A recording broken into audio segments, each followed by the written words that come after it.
Hello friends, இன்றைக்கி நான் என்ன பண்ண போகிறேன்னா 1 பாட் சாம்பார் ரைஸ் தான். அதுக்கு வந்து நான் ஒரு அரை அழாக்கு அரிசியை நல்லா வாஷ் பண்ணிவிட்டு அரை மணி நேரம் ஊற வச்சுருக்கேன். அதே மாதிரி அரை அழாக்குக்கு வந்து துவரம் பருப்பையும் வாஷ் பண்ணி ஊற வச்சுருக்கேன். புளி வந்து நான் கொஞ்சமாக சுடு தண்ணி விட்டு ஊற வச்சுருக்கேன். ஸோ சீக்கிரமாக ஓடிடும். இப்போ வந்து ஒரு குக்கரில் கொஞ்சமாக எண்ணெய் அண்டு வெண்ணெய் ரெண்டுமே சேர்த்துக்கோங்க. வெண்ணெய் வந்து அவ்வளோ டேஸ்ட்டாக இருக்கும். இந்த மாதிரி நீங்கள் ஆட் பண்ணி பாருங்கள், கண்டிப்பாக டேஸ்ட்டாக இருக்கும். இது நல்லா மெல்ட் ஆனதுக்கப்புறமா கொஞ்சமாக கடுகு அண்டு உளுத்தம் பருப்பு, இது கொஞ்சம் கோல்டன் ப்ரௌன் ஆனதுக்கப்புறமா வந்து 2 பச்சை மிளகாய் சேர்த்துக்கிறேன். ஸோ உங்களுக்கு வேணும்னா நீங்கள் பச்சை மிளகாய் சேர்த்துக்கோங்க. அப்படி இல்லைன்னா நீங்கள் நார்மலாக வந்து மிளகாய் தூள் இல்லை வந்து சிவப்பு மிளகாய் அந்த மாதிரி கூட நீங்கள் சேர்த்துக்கலாம். ஸோ எனக்கு வந்து பச்சை மிளகாய் ஃப்ளேவர் ரொம்ப பிடிக்கும், அதனால் நான் பச்சை மிளகாய் சேர்த்துக்கிட்டேன். அண்ட் அது கூடயே வந்து வெங்காயம், இது வந்து இந்த மாதிரி க்யூபாக கட் பண்ணி சேர்த்துக்கோங்க. அப்போ இன்னும் டேஸ்ட்டாக இருக்கும். ஸோ நீங்கள் வந்து கொஞ்சம் குட்டியாக கட் பண்ணிங்கன்னா அது சீக்கிரமாக வெந்து போயிடும். அதனால் நான் வந்து க்யூபாக கட் பண்ணிக்கிட்டேன். இப்போ ginger paste and garlic paste இது ரெண்டுத்தையும் சேர்த்து எடுத்துக்கிட்டேன், 1 ஸ்பூன் அளவுக்கு. இதை நல்லா மிக்ஸ் பண்ணிவிட்டு இது கூட வந்து டொமேட்டோ இதையும் வந்து நான் கொஞ்சம் பெருசாகவே கட் பண்ணிக்கிட்டேன். ஏன்னா நம்ம வந்து டேரெக்டாக வேக வைக்க போகிறோம். ஸோ அதனால் வந்து எல்லா வெஜிடபிள்ஸும் வந்து நல்லா ப்ராப்பராக பாயிலாக இருக்கும். ஸோ அதனால் வந்து நம்ம ரொம்ப வதக்க வேண்டாம். இது கூடவே தேவையான அளவுக்கு உப்பு சேர்த்துட்டு நல்லா மிக்ஸ் பண்ணி விட்டுக்கோங்க. கொஞ்சமாக பெருங்காயத்தூள் ஆட் பண்ணிக்கோங்க. இதை நல்லா மிக்ஸ் பண்ணி விட்டுக்கோங்க. இப்போ இது கூட வந்து நம்ம மசாலாஸ்லாம் ஆட் பண்ண ஆரம்பிச்சிடலாம். ஃபஸ்ட்டு வந்து கொஞ்சமாக மஞ்சத்தூள், அதுக்கப்புறம் நான் இந்த சாம்பார் ரைஸ்க்காக தனியாக ஒரு மிளகாய்த்தூள் அரைச்சி வச்சுருந்தேன், அதை சேர்த்துக்கிறேன். அண்ட் நார்மலாக வீட்டில் சேர்த்துக்கிற மிளகாய்த்தூள், கொஞ்சமாக காஷ்மீரி தூள், இதை நல்லா மிக்ஸ் பண்ணி விட்டுக்கோங்க. இது நல்லா மிக்ஸ் பண்ணதுக்கப்புறமா கொஞ்சமாக வெண்ணெய் ஆட் பண்ணிக்கிறேன். ஸோ வெண்ணெய் வந்து இதில் மெயின் இன்க்ரீடியண்ட்டுங்க என்னை பொறுத்த வரைக்கும். ஏன்னா அது அவ்வளோ டேஸ்ட் அண்ட் ஃப்ளேவர் வந்து எடுத்து கொடுக்குது. நார்மலாக நெய் விட்டு சாப்பிடுவாங்கள்ல, அதுக்கு ஈக்குவல் டேஸ்ட்டு கொடுக்குங்க, அவ்வளோ சூப்பராக இருக்கும். அதுக்கப்புறம் ஒரு 4-5 பல்லு கார்லிக் இது சேர்த்துக்கோங்க. இப்போ நான் எல்லா வெஜிடபிள்ஸும் சேர்த்துக்கலாம். உங்கள்கிட்ட என்ன வெஜிடபிள்ஸ் இருக்கோ அது எல்லாமே நீங்கள் சேர்த்துக்கோங்க. நான் வந்து பீட்ரூட், சவ் பூசணிக்காய் அண்ட் உருளைக்கிழங்கு, கேரட் இந்த மாதிரி இதெல்லாம் சேர்த்துக்கிட்டேன்.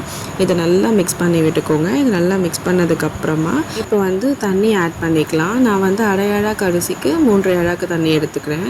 ஆக்சுவலி 4 அழாக்கு தாராளமாக தேவைப்படும், ஆனால் ரொம்ப தண்ணியாக இடக்கூடாதுல்ல, அதுக்காக நான் இப்போ 3 அழாக்கு ஊற்றிட்டு நல்லா கொதிச்சதுக்கப்புறமா இதை மூடி விசில் எவ்வளோ தேவையோ அவ்வளோ விட்டுக்கிறேன்.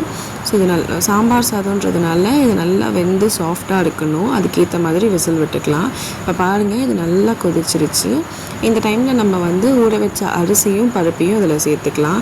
நீங்கள் வந்துட்டு இப்போது 3 அழாக்கு தண்ணி தானே விட்டுருக்கோம், ஒரு வேளை இது வேகாமல் போயிடுச்சுன்னா, அப்படி இல்லைன்னா வந்து கொஞ்சம் கெட்டியாக இருக்குது அப்படின்னா நீங்கள் கவலையே பட வேண்டாம். சீரியஸாகவே வந்து நம்ம திருப்பியும் தண்ணி விட்டுக்கலாம். எப்படின்னா நம்ம சுடு தண்ணி தான் விடணும். நீங்கள் வந்து ஆறின தண்ணியோ இல்லை பச்சை தண்ணியோ சேர்க்கவே கூடாது, அது டேஸ்ட்டை வந்து மாற்றி விட்டுரும். ஸோ அதனால் வந்து சுடு தண்ணி சேர்த்திங்கன்னா டேஸ்ட்டை மாற்றவே மாற்றாது, சூப்பராக இருக்கும். ஸோ நான் இந்த வீடியோவில் உங்களுக்கு கண்டிப்பாக காட்டுறேன். நானுமே வந்து சுடு தண்ணி ஆட் பண்ணியிருக்கேன். இப்போ பாருங்கள், இது நல்லா கொதிச்சிருச்சு. அரிசி பருப்பு சேர்த்ததுக்கப்புறமா இது கூடவே ஒரு ஃப்ளேவருக்கு கொத்தமல்லி, கருவேப்பிலை, புதினா இது எல்லாத்தையும் சேர்த்து நல்லா மிக்ஸ் பண்ணிவிட்டு இப்போ நான் மூடிடுறேன். விசில் போட்டுட்டு ஒரு 5-6 விசில் நான் விட்டுருக்கேன். நீங்கள் வந்து நல்லா சாதம் சாஃப்டாக வேகிற அளவுக்கு விசில் விட்டுக்கோங்க.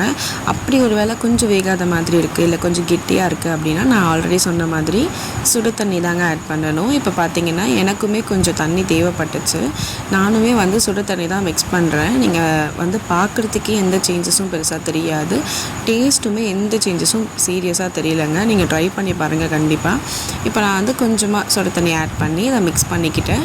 ஸோ எனக்கு கொஞ்சம் கெட்டியாக இருந்தது, சாதம் நல்லா வெந்துருச்சு, ஆனால் கொஞ்சம் கெட்டியாக இருந்துச்சு, அதனால் நான் சுடு தண்ணி விட்டு மிக்ஸ் பண்ணிக்கிட்டேன்.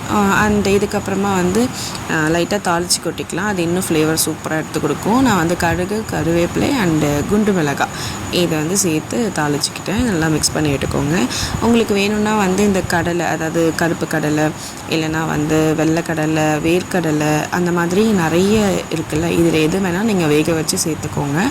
அதான் இன்னுமே நல்ல ஹெல்த்தியான ஃபுட்டாக இருக்கும். நீங்களும் ட்ரை பண்ணி பார்த்துட்டு லைக் பண்ணுங்கள், ஷேர் பண்ணுங்கள், சப்ஸ்கிரைப் பண்ணுங்கள், மறக்காமல் கமெண்ட் பண்ணுங்கள். பாய்.